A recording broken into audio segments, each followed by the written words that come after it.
Les Bamileke représentent un groupe socio-culturel qui occupe les hautes terres de l'Ouest.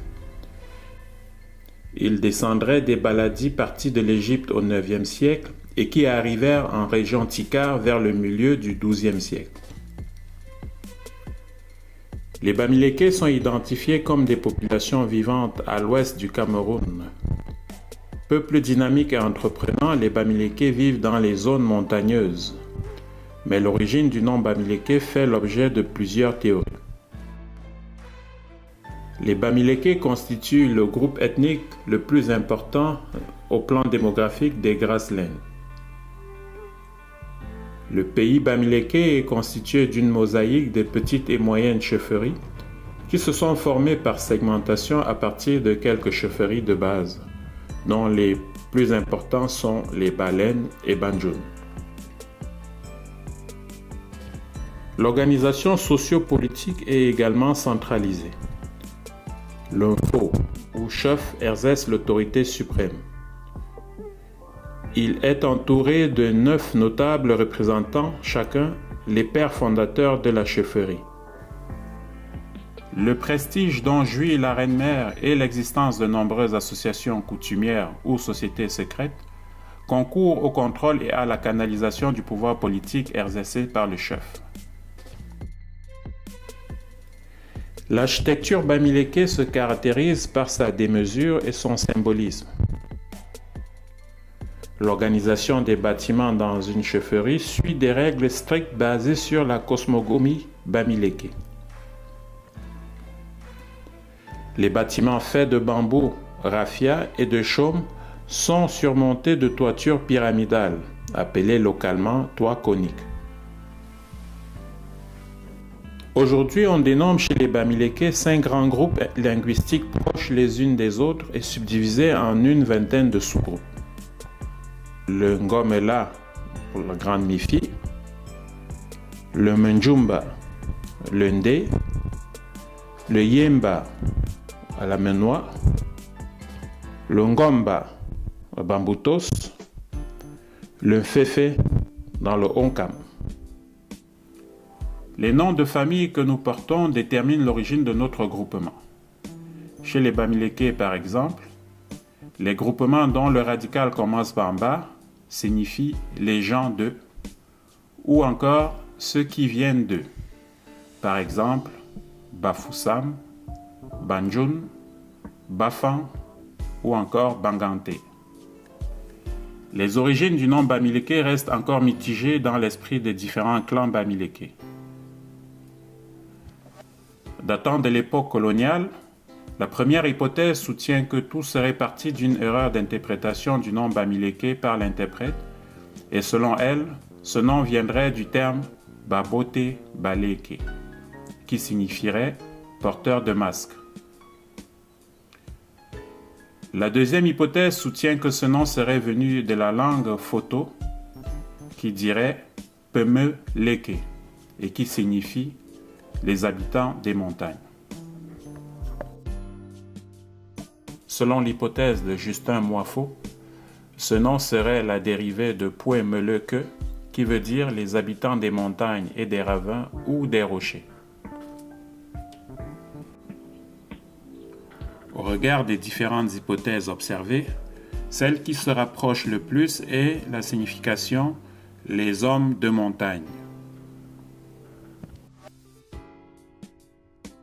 L'histoire du peuple Bamileke a été marquée par plusieurs combats pour la défense de son autonomie et de son territoire.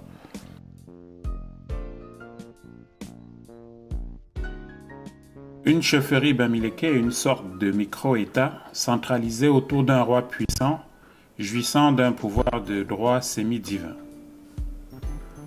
Le chef, appelé Mfo, est un descendant de la dynastie fondatrice du village. Le pouvoir du chef est modéré par l'existence des sociétés secrètes. On distingue les sociétés secrètes administratives comme le Conseil des Neuf, les sociétés secrètes religieuses comme le Conseil des Sept, et les sociétés secrètes guerrières comme les Manjun, qui combattent les sorciers maléfiques totémiques. Les croyances Bamileke traditionnelles sont toujours très vives. Les Bamileke croient en l'existence d'un être suprême appelé ainsi qu'en de nombreux esprits ou divinités à portée plus limitée, comme des dieux du village, les dieux du quartier ou les dieux de la maison.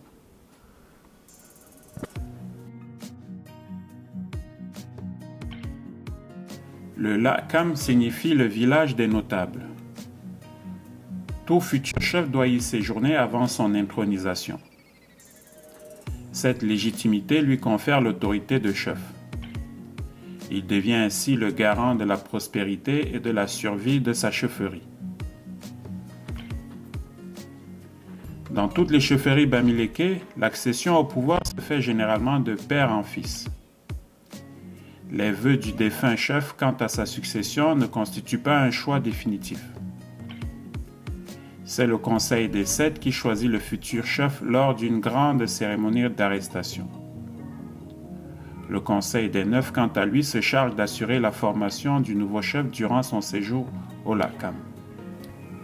Le Lakam est un lieu de retraite où, pendant 9 semaines, le futur chef subit une formation d'investiture et d'initiation au mystère du royaume. Pendant ce temps, il est entre autres placé au contact de plusieurs femmes qu'il doit en principe mettre enceintes. À la sortie du Lakam, le chef est nettoyé de toute sa vie passée. Vêtu de vêtements royaux, il est alors investi devant son peuple tout entier dans les danses et des chants de joie. Le choix du successeur se fait par le chef lui-même avec l'aval des membres du Conseil des notables qui sont capables de dire, après avoir interrogé le futur, si tel enfant peut garder ou non un totem, un secret d'État et s'il est disposé à gouverner. Par ailleurs, le successeur et son adjoint doivent être des fils nés durant le règne du chef. La société Bamileke est élitiste, mais aussi solidaire. La réussite personnelle est encouragée et récompensée par des titres de notabilité au sein de la chefferie. Le peuple Bamileke, en plus d'être connu pour ses lieux sacrés, est aussi connu pour ses rites et pratiques comme par exemple le culte des crânes ou culte des ancêtres.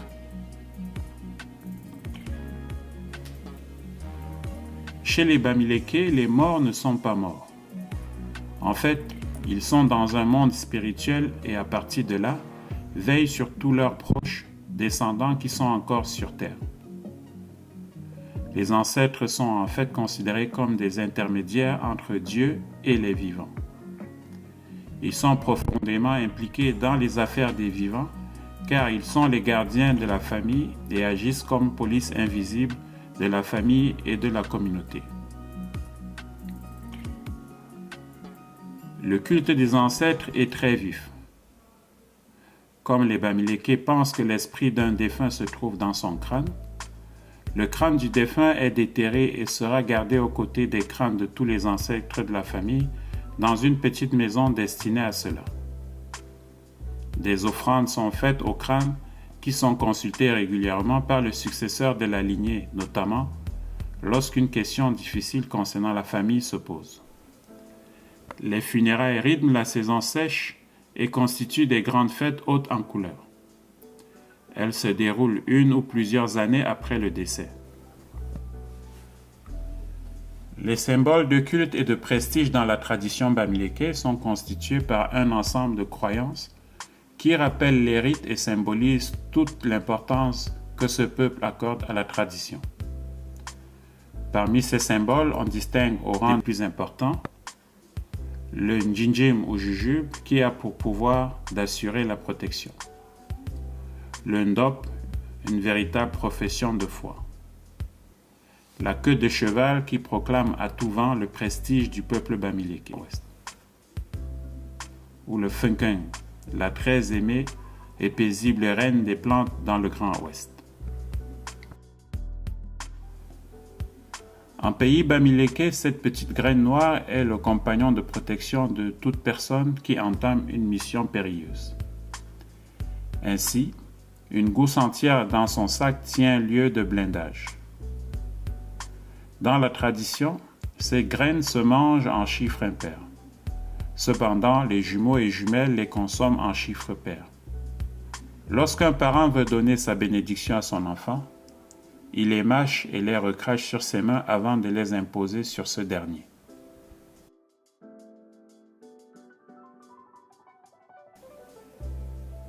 L'histoire enseigne que le ndop provient de la région de l'Adamawa, où les tisserands Tikar l'échangeaient contre la kola.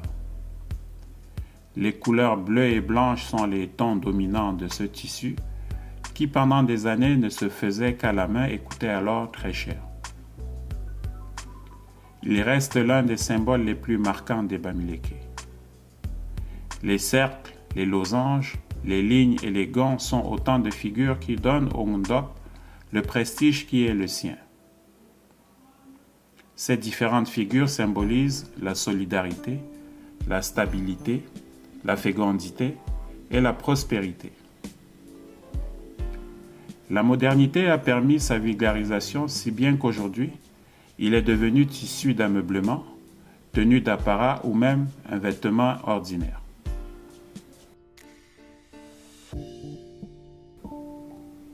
La queue de cheval est l'accessoire privilégié de toutes les grandes manifestations de joie dans tout le pays bamileke.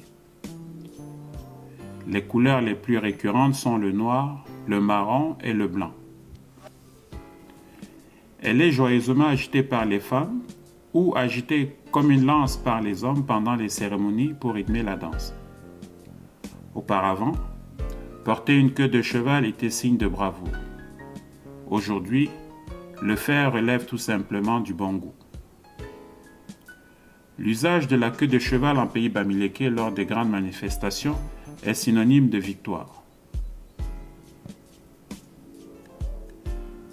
C'est ainsi que lors des funérailles, on le brandit en signe de victoire sur la mort, puisque dans la tradition bamileke, la mort est juste le passage d'un monde à un autre. Il symbolise aussi le pouvoir, la notabilité, le prestige, d'où sa présence pendant les danses des sociétés secrètes, les événements culturels ou encore l'intronisation d'un nouveau chef. En pays bamileke, la reine des plantes est partout. Sa présence à l'extérieur des maisons est non seulement signe de paix, mais témoigne aussi du fait que vous êtes devant une concession bamileke. À l'intérieur de la maison, il sert de décoration. Le nkeng, comme la queue de cheval et le ndop, est présent dans toutes les cérémonies. Il incarne la paix dont tout le monde a besoin en tout temps. Autrefois brandi, l'arbre de la paix était signe de reddition et de négociation. De nos jours, le brandi à celui avec qui on a un différend signifie que l'on demande l'apaisement. La religion en pays bamileke a une identité et un moyen de sécurité pour ce peuple. Dans la spiritualité bamileke, l'être humain est considéré comme étant double dans sa constitution. D'un côté, il est physique visible, et de l'autre, il est âme spirituelle et invisible. Les lieux sacrés sont tout simplement ceux consacrés à Dieu. Les lieux où l'on va méditer et prier l'Unsi, ces lieux permettent alors au bamileke d'être en relation directe avec lui. Ces lieux sacrés sont choisis à partir des oracles et des révélations reçues par des kamsi, des manissi et autres médiums. Il peut s'agir par exemple des forêts, de la case des ancêtres. Dans le pays bamileke au Cameroun, l'un des signes qui montre aux voyageurs qu'il est aux abords du palais royal ou de la concession d'un grand notable, c'est souvent une immense forêt manifestement bien entretenue. Le lieu sacré sert aussi pour les sacrifices. Cette forêt sacrée est dans un lieu de culte. Les totems des chefs et des notables sont réputés se cacher dans les forêts sacrées. Aussi, c'est dans les forêts sacrées que les guérisseurs kamsi et les guérisseuses manissi vont cueillir les plantes et les herbes pour la médecine traditionnelle. Les forêts sacrées sont le siège des dieux et des esprits du village. Les Bamileke sont des êtres bien organisés. L'intronisation du chef passe d'abord par une initiation qui se fait au lac. Ce lieu est aussi sacré puisque personne n'a le droit de s'y aventurer à l'exception des initiés. Ce lieu ne se trouve pas forcément en forêt, mais toujours à la chefferie, dans un endroit très reculé. Le lac Kam peut donc être juste une case aménagée dans la chefferie pour le chef en initiation, lequel n'a le droit d'entrer en contact avec personne d'autre en dehors des initiés. Il y apprend son rôle au sein de la chefferie et son comportement. En d'autres termes, on l'y initie sur ses différentes fonctions de chef. Ces rites se perpétuent à l'occasion des grandes occasions comme les mariages, les funérailles, l'intronisation des chefs ou encore des fêtes diverses.